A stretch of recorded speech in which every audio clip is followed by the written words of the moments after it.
राधे राधे बच्चों, आज हम लोग माइटोकॉन्ड्रिया के बारे में पढ़ेंगे।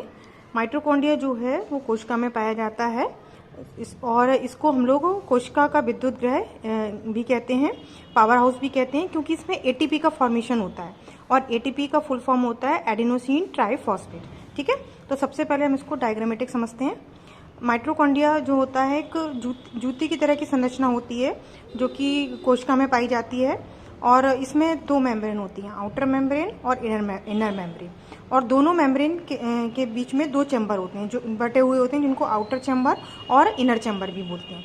ठीक है, और इसमें जो लिक्विड भरा हुआ होता है माइटोकॉन्ड्रिया के अंदर, उसको हम लोग बोलते हैं मैट्रिक्स।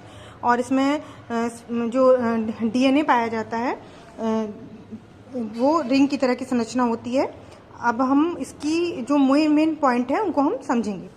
सबसे पहले माइटोकॉन्ड्रिया को वैज्ञानिक कॉलिकर ने कीटों की रेखित पेशियों में देखा। ठीक है, और जो अल्टमान साइंटिस्ट थे उन्होंने इसको बायोप्लास्ट कहा और सी वेंडा ने सबसे पहले माइटोकॉन्ड्रिया शब्द का प्रयोग किया। जो सी वेंडा साइंटिस्ट थे उन्होंने माइटोकॉन्ड्रिया शब्द का प्रयोग किया।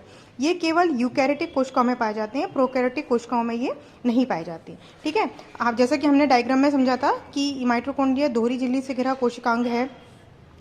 माइटोकॉन्ड्रिया की जो बाहरी झिल्ली जो होती है वो चिकनी होती है, लेकिन आंतरिक झिल्ली जो है वो उंगली की तरह फिंगर लाइक स्ट्रक्चर होती है। आप देख सकते हैं इसमें ये जो होते हैं उंगली की तरह फिंगर लाइक स्ट्रक्चर होते हैं। इसको हम लोग बोलते हैं क्रिस्टी। इसको क्या बोलते हैं हम लोग?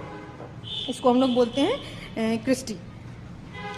और इसमें आगे जब आपने डायग्राम में देखा, क्रिस्टी में माचिस की तीली जैसी रचनाएं होती हैं जिन्हें हम लोग बोलते हैं ऑक्सीसोम।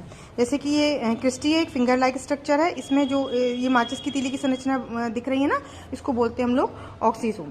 माइटोकॉन्ड्रिया के दो चैम्बर्स होते हैं जिनको हम लोग बाहरी कक्ष और भीतरी कक्ष, आउटर चैम्बर और इनर चैम्बर भी बोलते हैं। माइटोकॉन्ड्रिया के भीतरी कक्ष में प्रोटीन युक्त लिक्विड होता है। जो लिक्विड होता है माइटोकॉन्ड्रिया के अंदर उसको हम लोग बोलते हैं मैट्रिक्स।